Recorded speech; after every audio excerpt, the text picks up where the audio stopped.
Eric is a research scientist in both agronomy and civil and environmental engineering at the University of Wisconsin in Madison. He holds a BS in environmental engineering from UW-Madison, an MS in hydrologic science from the University of California at Davis, and a Ph.D. in limnology from the University of Wisconsin in Madison. His research includes wetland. We're particularly interested that his research includes wetland and stream restoration, but that's in conjunction with 10 related subjects, which I won't bother to rattle off for you now. So he's got very broad investigations going on. In his talk now, he's going to mention a strange word for many people, LOESS. Next slide, please. Sorry about that. I got to bring it back up. Yeah, where are you? You're supposed to be down by Eric's talk now. There you go. Oh, I'm not Let me getting share it. the screen. I'm not getting it. There we, yes, okay, look at the lower left. Now that's a strange word. Usually pronounced less, I guess, but it's less in German or lus if you want. And next slide is what it means. That's a yellowish gray deposit, a type of soil that is made up of windblown sediment that is finely ground rocks that glaciers ground up. And it occurs in the American Midwest and Northern Europe and China, maybe a few other places. And it makes very good agricultural soil. Anyway, Eric's going to mention this strange word lust. That's what it is. And Eric, then would you please proceed with your talk?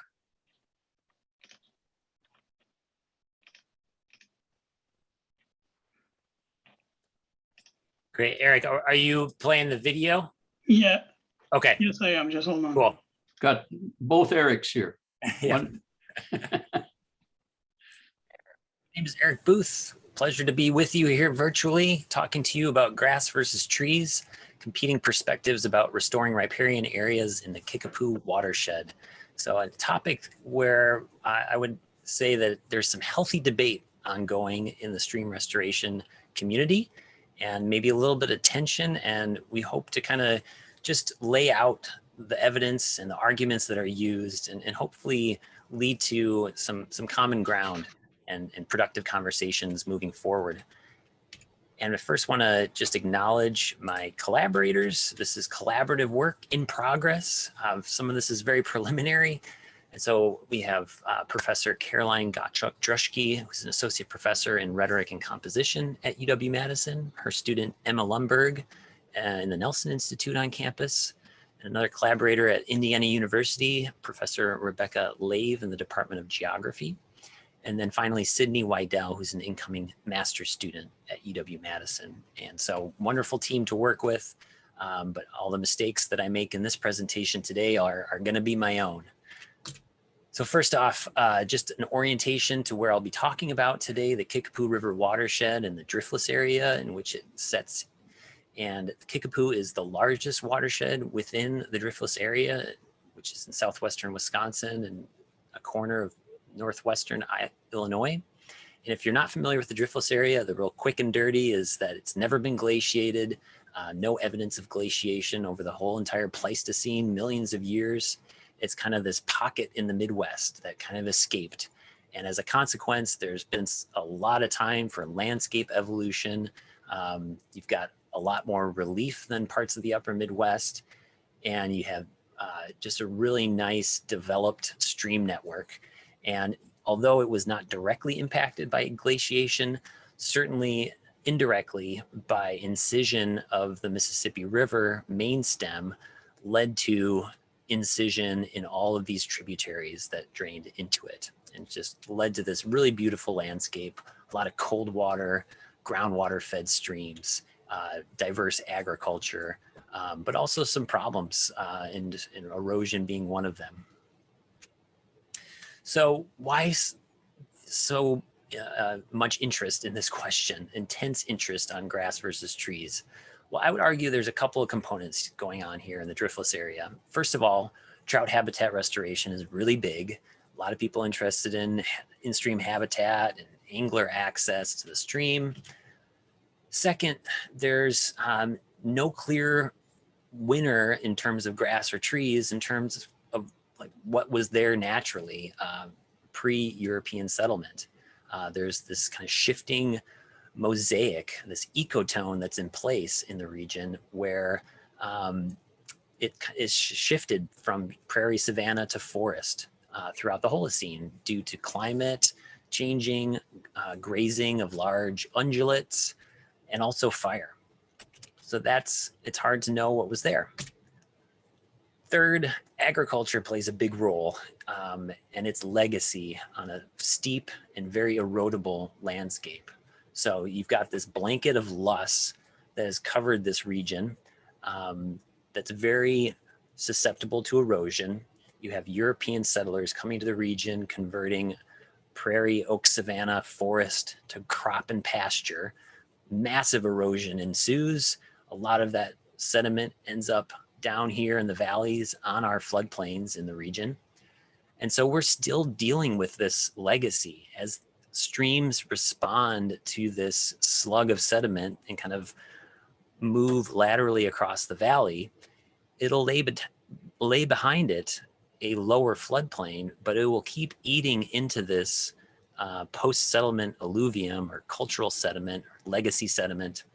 And we have to deal with that influx of sediment that is ongoing into the stream system.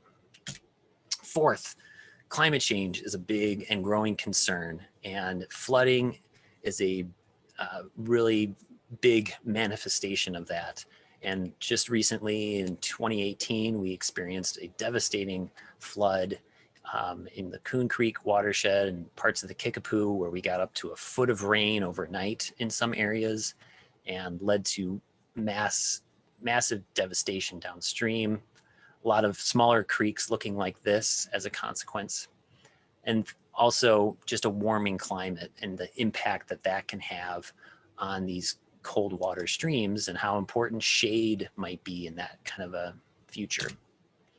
So with that as background, for the rest of the talk, I'm going to be going through an abbreviated review of the scientific literature, borrowing from a lot of other thoughtful reviews, show you some preliminary results from interviews that we've done with some folks on these questions, and then just give a tease on some of the field monitoring that we're doing on this topic.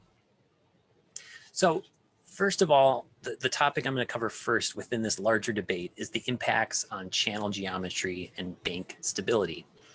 And my read of the literature suggests there's pretty widespread evidence across a good chunk of the eastern United States that shows that at least for small to mid-sized streams, if it is forested, it tends to be wider than if it was grassed. And some of the mechanisms that are in play here, grasses tend to increase surface roughness and promote deposition, especially on that point bar, leading to narrowing. Grasses have these finer roots that increase the soil cohesion. In forested reaches, you have woody debris that can tend to deflect flow laterally into the banks. And also in closed canopy forests, you tend to shade out the understory that can also offer some stability. But, that relationship tends to break down or even reverse when the streams get a little bit larger. So go out to drainage areas of more than 100 square kilometers, for instance. And it's at that point where the streams are wide enough that the impact of woody debris really diminishes. And also bank heights can become quite high, and the shallower grass roots may be less stabilizing than the deeper tree roots. So there's no question that a lot of evidence is showing wider streams in forested reaches, but that doesn't necessarily mean that they are more erosive. And I point to one study here from 2005 that kind of looked at two systems at pseudo equilibrium, and they found that lateral migration was actually higher in the forested stretch as compared with the grassed stretch. So even though it was wider, it tended to not be moving as much. But it's really a question of the time scale. So there's this other big thread of evidence in the literature that is more squarely focused on this transition between grass and trees. And so this widening process that occurs, that is, kind of by definition, eroding. There's a net loss of sediment on that reach if it's widening. But that only happens until a new pseudo-equilibrium is reached. So this afforestation process that's been looked at for quite a long time, this figure here on the right is from the late 60s, kind of showing this widening happening. It's really a transient source of excess sediment loss. Not to diminish that as a concern, but it really isn't inherent to a forested reach that it's more erosive. It's just kind of maybe just a temporary effect. And Trimble, he's gotten a lot of flack for his 97 paper that may have gone out a little bit too far in saying that forested reaches were not good for management. But his 2004 paper, I think, was a little bit more nuanced and kind of showed that, after the forest has matured and reached a steady state, its kind of erosive qualities tend to decline, and you start reaching this pseudo equilibrium that's much more on par with the grass. So my kind of broader take here is, this question of, are woody streams more quote unquote erosive? Well, yeah, but only during that transition phase and not necessarily longer term. So following on the heels of that, what does a wider stream with more roughness or woody debris mean for habitat? So this is another pretty clear message from the literature that tends to lead to more diversity, whether that's geomorphic, hydraulic, kind of physical habitat diversity at large. So that can be a good thing, but in the Midwest especially, it also leads to finer grained bed substrate. And that is something that is kind of unique to the upper Midwest when looking at all these studies. We just have, again, this abundant loess everywhere that is slowly moving through the stream systems, something that the Northeast doesn't have, the Piedmont region doesn't quite have in the same ways. So it leads to this finer grained bed substrate, which, really doesn't look that great for spawning trout. And I think a lot of fish biologists would agree with that. But some interesting new research from the Wisconsin DNR, and there's also some older publications that suggest this, it may actually be these forested stretches with finer grained substrate that might offer a competitive advantage for the native brook trout over brown trout. And it's not necessarily that the brook trout love it, but they actually just can do better. They can outcompete brown trout. So again, this is kind of a complex nut to crack. How about stream temperature? This is another big component of this debate. You may think at first glance that removing shade from the riparian zone is just going to burn up the stream. When in fact, when you bring in the issue of wider streams in forested reaches that are going to have more surface area, lower velocities, longer travel times, more opportunities for heating, those two things are going to potentially balance out.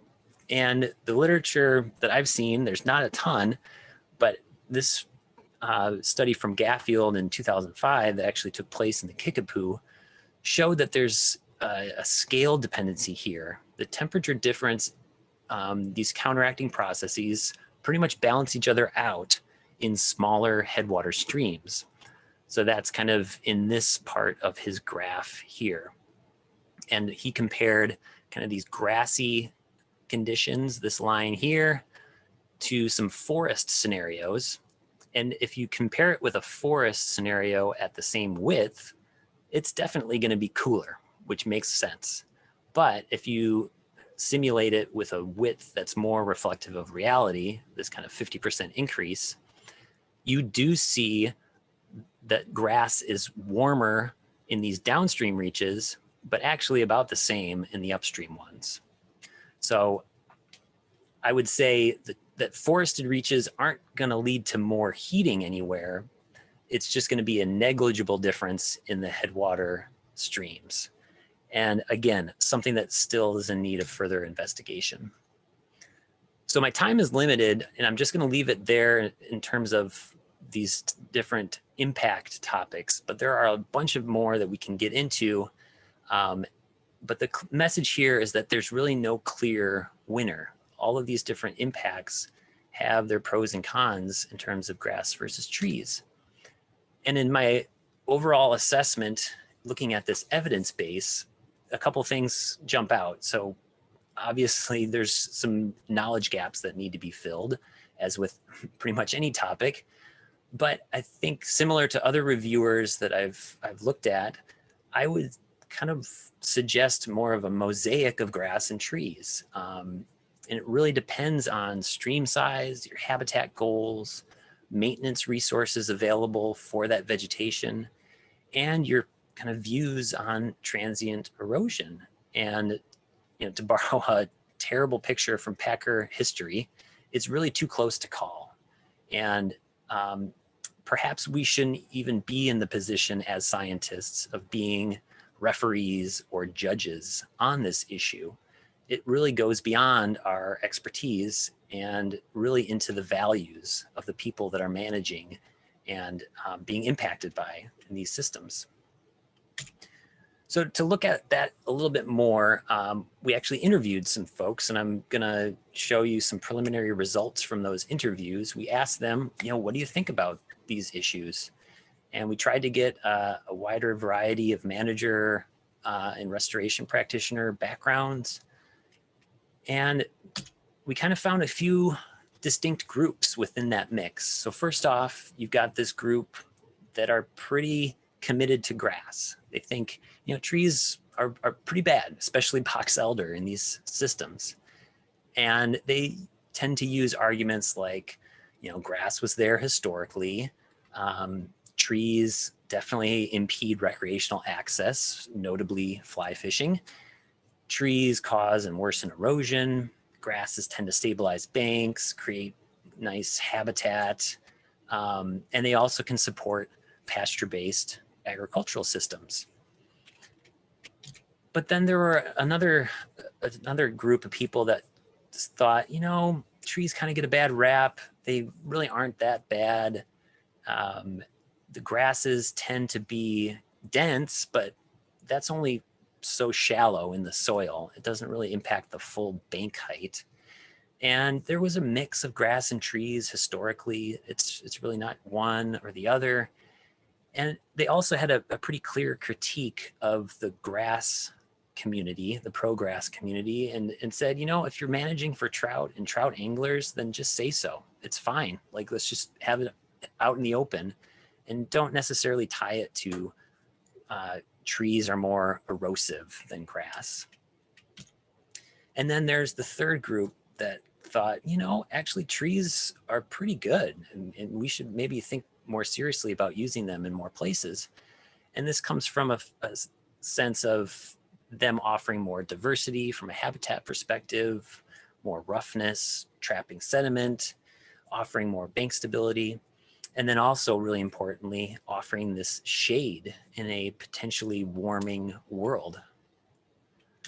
So kind of my take on this whole this whole interview process is that this grass versus trees debate seems to be kind of more of a proxy for other non-scientific debates that are much more steeped in people's values. And I'll give a couple of examples of what I mean by that. So one, this question of erosion. How much is too much erosion in a disturbed system like the one that we have in the driftless area? And again, we're still working our way through this legacy sediment. And we know that there's elevated levels of sediment moving through the network as a consequence of that response.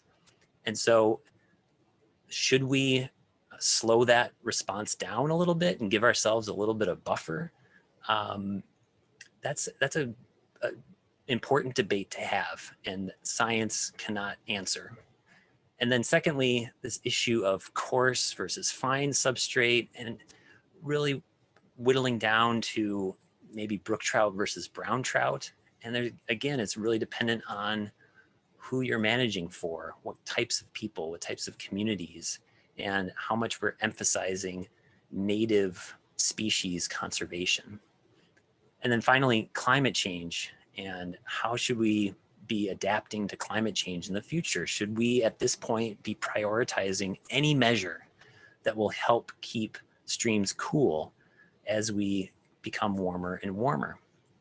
Those are excellent questions and very worthy of debate, and ones that just cannot be answered by scientific evidence. So this, forgot to show the pictures. Here you go. So just going to leave you here. I'm running out of time, but just give you a quick little snapshot of some of the biophysical research that we're hoping to do, or that is ongoing, to try and fill some of these gaps. We're really interested in in-stream habitat diversity, impacts on biota. We've looked more at stream temperature recently, but also very interested in flood attenuation. We're monitoring a few reaches that have either undergone restoration recently or are slated for restoration in the near future, and starting to use some cool new technology like drones and structure from motion to look at plant canopies and ground surface elevation. So more to come on that. So with that, I'll leave it. Acknowledgements, a lot of great people to work with, collaborate with. Our funding is coming from the College of Ag and Life Sciences, as well as the National Science Foundation. So that's it. Happy to take any questions. Thank you. And thank you very much, Eric. That was a beautiful representation of the situation in the area where you are working there, the driftless area, with implications for a lot of other places too. This now is these are the references from Eric's talk for people who use the recordings to go back and glean from. Do we see any hands up? Eric Olson. Not just yet. Okay, I've got a couple of questions for Eric Booth then. I wonder if the driftless area were never glaciated, it wasn't glaciated according to what people say, then where does the gravel come from for trout to spawn in? Interesting. If it was never glaciated. So yeah, that basal gravel layer that was in one of those figures is just coming from the native bedrock. And during the glaciated periods throughout the Pleistocene, it was still a really harsh climate, and so you had a lot of mass wasting on the hill slopes, and that bedrock eventually made its way down into the valleys, and it wasn't very worked, and so it was still kind of angular. And so if you dig into the valleys, you'll come across this gravel layer of just kind of angular bits of rock. And yeah, that's pretty much this impenetrable kind of basal lag layer that the streams have been migrating on top of throughout the Holocene. And we've been very fortunate in the driftless area to have that kind of geologic foundation, because we haven't had to deal with significant downcutting, except in some of the higher up, really steep headwater streams. And so from a management standpoint, it's much easier to restore a system that is not incised. I mean, floodplain sedimentation, it has its own challenges, but at least we're not dealing with major instability associated with incision. So anyway, with respect to gravel, somehow what the geologists, I guess, call weathering, manages to break rocks up into small pieces by rocks falling down and falling on each other, Right. or freeze and thaw, or whatever. So it makes those small pieces that the fish and other organisms need. Right. I wondered, also, you talked about what the interviewees were valuing. Were these just general citizens or stream bank dwellers, or were they scientists or experts in some way? They seem to have some views there that might not have been very well founded. Yeah, so these were a mix of stream managers and also restoration practitioners. So that was many different agencies represented, but also the private sector. But we were talking to managers and experts. It wasn't beyond that. I think Doug Dieterman has a question. Yep, I do. Thanks. So, and this maybe is a question that maybe even Ray can even help with, but a long time ago when I was in school and kind of taking my undergraduate stream ecology book, we followed HB and Heinz's work. And I recall back then, Dr. Heinz had done several studies in looking at the invertebrate assemblages that were keyed to very specific types of, in particular, leaves of different trees. So the oak leaves had a very specific invertebrate community feeding on them. The maple leaves had a different community feeding on them. And I've always wondered about what happens when we take these allochthonous input upstream areas of trees and turn them to grass. Is there an invertebrate community that's keyed into grass versus those leaves? And if we are modifying, changing from trees to grass, are we then by default changing the invertebrate community? Yeah, so that's actually a piece of the literature review that still needs some work before we turn this into a manuscript. I know that there are differences from what I've seen so far in terms of grass versus trees and in terms of that invertebrate community. But I don't know specifics at this point. I don't know, Ray, do you have other thoughts on that question? No, I'm not an invert person, but I would, venture a comment that trees aren't the only types of plants that would rain organic material down into the stream. Certainly, grass and sedges and forbs fall apart too. So I don't know if that's a big thing to worry about. Nature abhors a vacuum and is probably going to fill up the situation with whatever it has, whether the trees are there or not. Right. Tracy Hames has a question. Yeah, a good presentation, Eric. So thanks. Thanks. A question on, okay, so, one of the issues in the drift list was, the catastrophic, disturbances that happened when agriculture first entered the area in terms of all that less that was up high covering all the floodplains. And in a lot of these places, especially the flatter, larger floodplain areas, a lot of that's wetland soil, is it not? So maybe we had these lower areas running through meadows, maybe multi-channeled situations, and you bury them under several feet of less, and it's a whole different situation. The game's totally changed. So the discussion about trees versus grass or sedge or what is so different because the flows are different. The way it deals with runoff in rain events is different, and everything fundamentally now in terms of how the water flows has been altered. So sure. Is this, how are you taking those considerations in when you're thinking about the grass versus sedge or any of these types of issues? Yeah, I guess I would say first, right, so that's definitely a critical piece of this erosion debate and this kind of legacy of that sediment, and whether or not we're comfortable just waiting for the stream to kind of rework itself and lay down a new lower floodplain surface.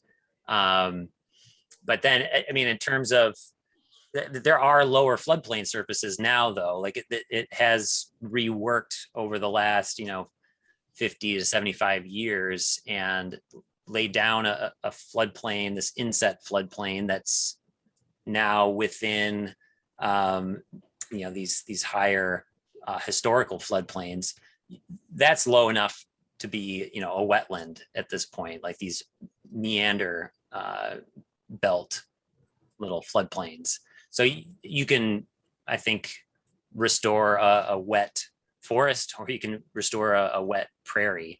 And so that's, I think, one of the major management questions is what to do in those areas. And other restorations that I've seen where you're kind of up against the cut bank, those are typically shaped in a restoration project. And so that shaping will kind of reduce the ground surface and create a little bit more of a wetter soil moisture zone. So those can be kind of either wet forests or wet prairies too. But you're right, further out, when you're dealing with these higher historical floodplains, you are pretty far away from the groundwater table. And so it's a very different setting than it was 200, 250 years ago. And you're going to not be able to restore kind of wet vegetation very well. Thanks very much, Eric. We're up against we're at the Sure. closing time, but we can go on here. Why not? Maybe Eric Olson won't get paid for overtime. I don't know, but we've got a comment here and a question or two that remain for you. Chris Jordan has the comment that huge lust deposits occur across the Columbia River Basin, as well as vast deposits of silts from the Missoula floods, which were a huge event. All of those form very productive trout and salmon streams. Also, ongoing discussions of the value of riparian forests. So you're not alone. Yeah, absolutely. Definitely silt moving in other parts of the country. I think the climate and agriculture is going to be a little bit different, and yeah. And then Jessica Doran asks, Eric, what was the historical extent and current extent of beavers in the area? Yes, that's another big debate topic that could kind of benefit from a similar analysis, and definitely feeds into this grass versus trees debate, but I didn't get a chance to expand on it. Yeah, I know Chris Wright is here on the call or on the presentation. He may want to jump in here, but there's definitely a lot of evidence that shows beavers were here historically and were pretty important pieces of the puzzle, and led to these multi-threaded channels in some of these valleys. So yeah, I think that is an important management option to consider, and there are those that disagree. I will say that. And then Logan Robinson has a very nice comment here. He says, I just want to thank all the speakers, and all the presentations were fantastic and gave great insight into the restoration techniques and strategies that are being used and that should be more used, and why. So he's a very grateful comment there. Thank you very much. And Chris Wright from Platteville makes the comment that grasses tend to have more silica and therefore are generally less palatable to invertebrates and a bit harder to break down. Grass-dominated streams will indeed have a different community than woody ones. Eric, this Great. is so good, and the drive to find common ground is important. Another thing is open canopies tend to favor more macrophytes, which can bloom in fine sediments. Great job. So thanks, Chris. Yeah, thanks a lot. Yep, and the open canopies issue is definitely important to consider when you're changing shading, especially in systems that are going to have a lot of nutrients in them. So that can impact productivity quite a bit. Well, the comments and questions are rolling in here. And, I guess this is from Eric Olson, it looks like. And to follow up on Jessica's question, what about prehistoric giant beaver? Well, do we really know about that? I don't, not off the top of my head. Maybe Chris Wright does, but They were 8 feet long.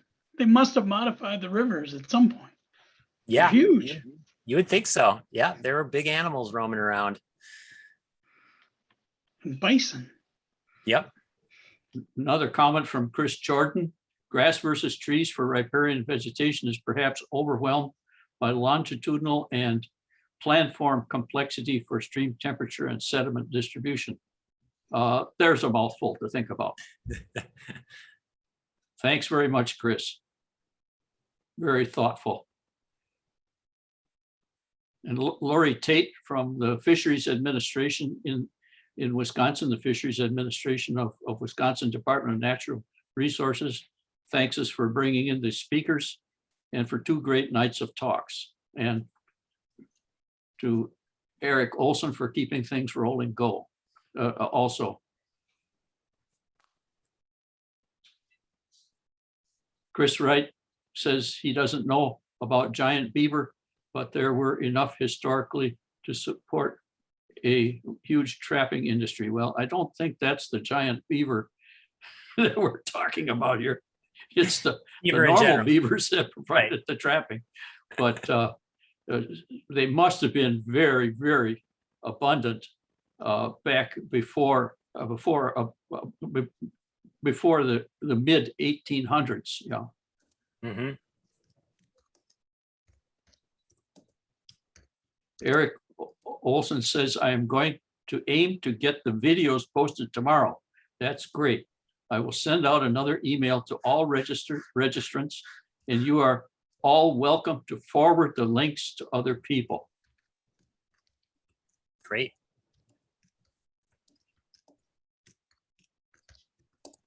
So I don't know.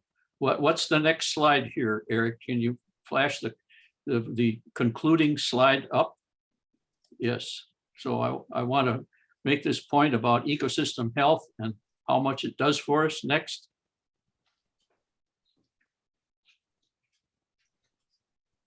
And then the next one is a correction of this slide.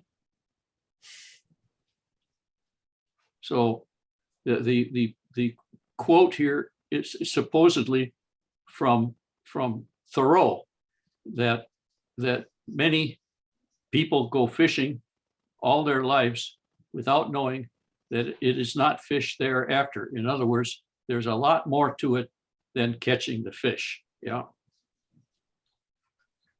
And let's leave the session.